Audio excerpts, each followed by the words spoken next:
This video is a continuation of section R.4 on factoring polynomials. Now so far we've factored out the GCF and we've factored trinomials of the form x squared. This video we're going to look at factoring trinomials of the form ax squared, and all that simply means is that there is a number other than 1 in front of our leading term x squared. Now when we factored of the form x squared, remember we always do the first term in each parenthesis was x or z or whatever the alphabet would be, and we could figure out what multiplied to give us 12 that would add to give us 4, or what would multiply to give us the last term that would add to give us a middle term. Now you can't do that when there's something other than 1 as the leading term, because this leading term affects this middle term. Okay? And if you, so let's say we looked at this, 2x minus 3 times x plus 5. Alright, if I were to multiply that out, 2x squared, and see, notice this 2 gets multiplied by this 5 to give me 10. And that affects 2x minus 3x to make 7x. If it were just an x, I could say 5 minus 3 is 2. But when that 2 comes in there, it makes that 5 become a 10, which changes or has an effect on the middle term. So we have to include it or think about it when we get ready to factor it. Now there are so many ways to factor trinomials of the form ax squared.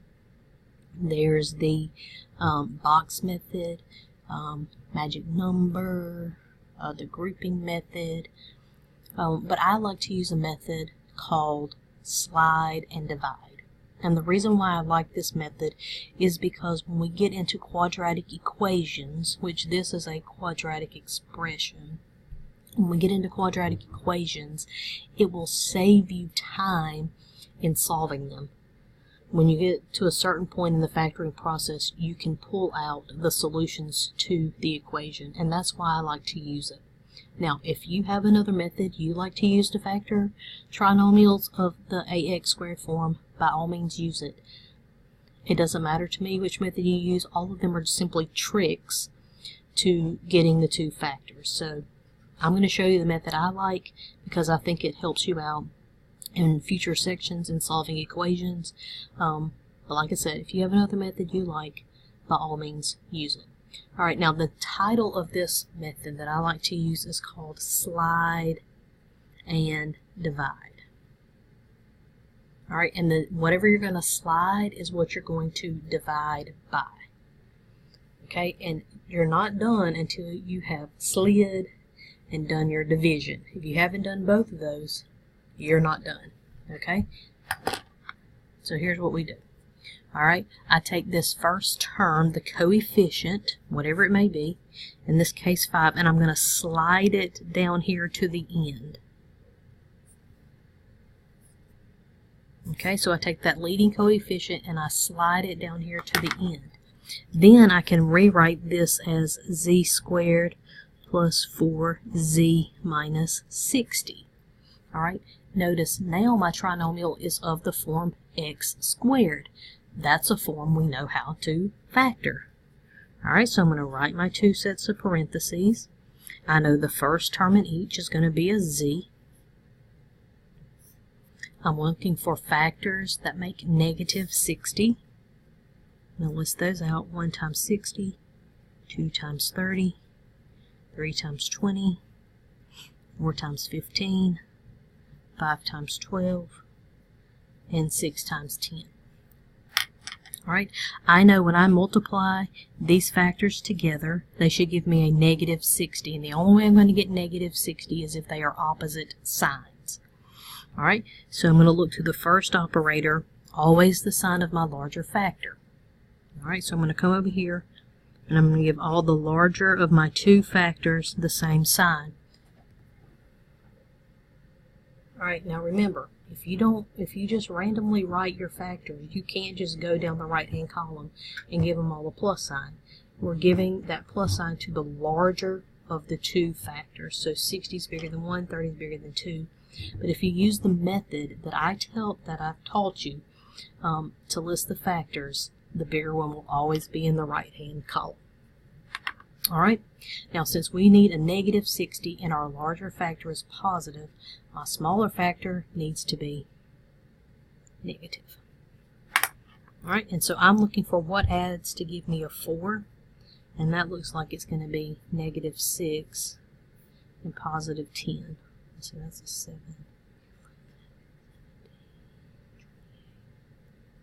Alright, so I'm going to come in here, I'm going to say minus 6 plus 10. Alright, so far we've done the slide part, but we have not done the divide part. This is where the divide part comes in. Alright, that number that we slid to the end, we're now going to use it and divide by it. So I'm going to come in here and divide by 5. Alright, and then I'm going to look to see, can I simplify these two things here? Alright, so 6 over 5 will not simplify any further, so I'm going to leave it. And 10 over 5 will simplify to 2. Now use your calculator to help you do this. Just type in 6 divided by 5. If you get a decimal, on the TI-84 you'll hit Math, enter. It'll convert it back to a fraction in its simplest form. And that's what you want to write here. So we're simplifying these two fractions. Now, once you've simplified, if you still have a fraction, you're going to do your last slide. And we're going to take this 5 and we're going to slide it back in front of the letter. So I'm going to take 5 and I'm going to slide it back in front. And that leaves me with my minus 6. Alright, no fraction here, so I can just write it as it looks.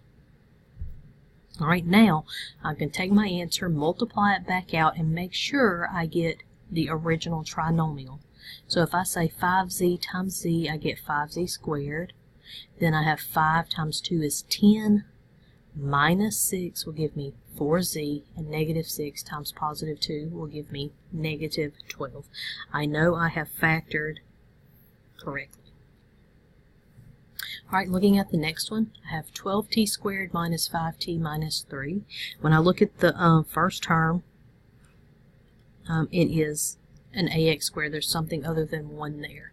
What I'm going to do is first look for a GCF. So between 12, 5, and 3, there is no common factor other than 1. Pulling out a 1 changes nothing. There are no letters in common, so we would say there is no GCF. Alright, so what I'm going to do is slide my 12 down here with my 3. Write my new trinomial, t squared minus 5t minus 36. This is a trinomial we can easily factor, so I'm going to write my parentheses, put a t in the first of each, and now I'm looking for what multiplies to give me negative 36. I'm going to list those out. 3 and 12, 4 and 9, and 6 and 6. Alright, so I'm needing factors that are going to give me a negative number. So that means my factors have to have different signs. I'm going to figure out what my larger factor is by looking at this first operator, and it's negative. Alright, and since my signs have to be opposites, and the bigger one is negative, that means my smaller one is positive. Now, all of these will multiply to give me negative 36, but which ones are going to multiply? Which ones are going to add to give me negative 5? Alright, and that looks like positive 4 and negative 9. So I'm going to come in here and say plus 4 minus 9. Alright, now remember, that takes care of just the slide part. Now I need to do my divide. So I'm going to come in here and divide by that exact same number I slid over. Alright, then I'm going to simplify those fractions. 4 over 12 will simplify to 1/3. And then 9 over 12 will simplify to 3/4. Alright, I still have these fractions. So I'm going to do my last slide. I'm going to slide the 3 over in front of the t and the 4 over. So that'll give me 3t plus 1 and 4t minus 3. If I multiply those back out, I should get 12t squared minus 5t minus 3. Now what I like about this method is if you look here before you do your last slide, these numbers here, 6/5 and really -2, are going to be the solutions to your quadratic equations. Alright, and if you use another form of factoring, then you would get these as your factors. You'd have to set them equal to 0 and solve for your variable. So I think this method will save you time once we get to solving equations.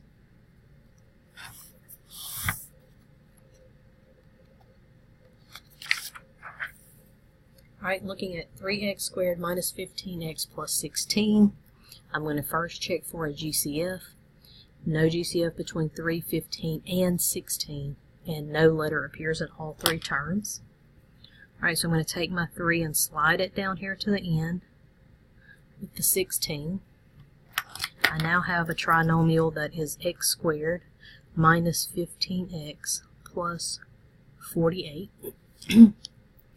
Alright, so I'm looking for factors that will give me a positive 48. They're 1 and 48, 2 and 24, 3 and 16, 4 and 12, and 6 and 8.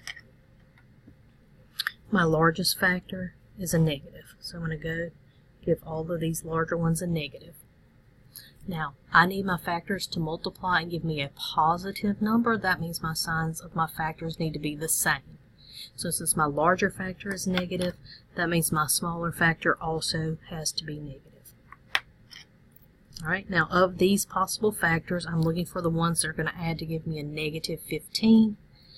Alright, so let's see if there are any. That'd be negative 49, negative 26, negative 19, negative 16, and negative 14. Alright, now if you notice, none of these add to give me negative 15. And so what that tells me is this cannot be factored. And so since it cannot be factored, remember when we first, in the first video that you watched, we said if it can't be factored, then we say it is a prime polynomial. Alright, looking at D, we have 24x squared, 42x, and 15. Alright, so when I look at 24, 42, and 15, I see a common factor of 3. So I'm going to factor out that GCF. That'll give me 8x squared plus 14x plus 5. Alright, so now that I've pulled the GCF out, this is the trinomial I want to factor.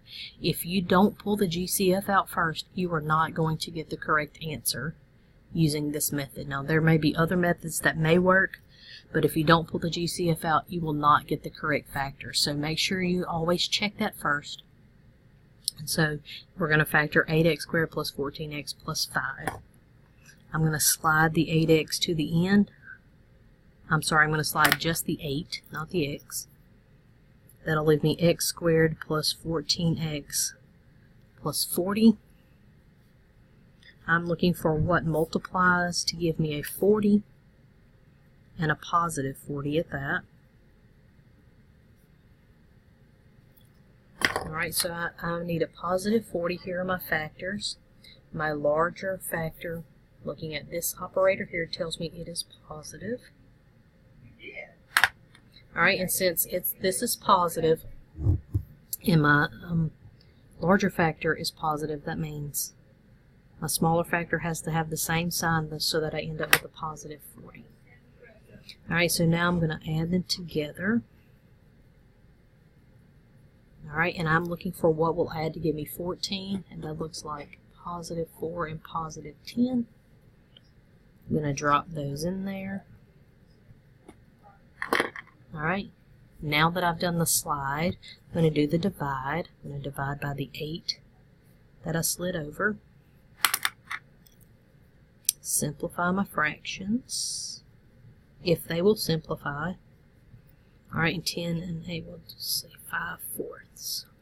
Alright, now remember this isn't the final form because you have to do one last slide. So I'm going to take the 2 and slide it back in front, the 4, slide it back in front. 2x plus 1 times 4x plus 5. right? You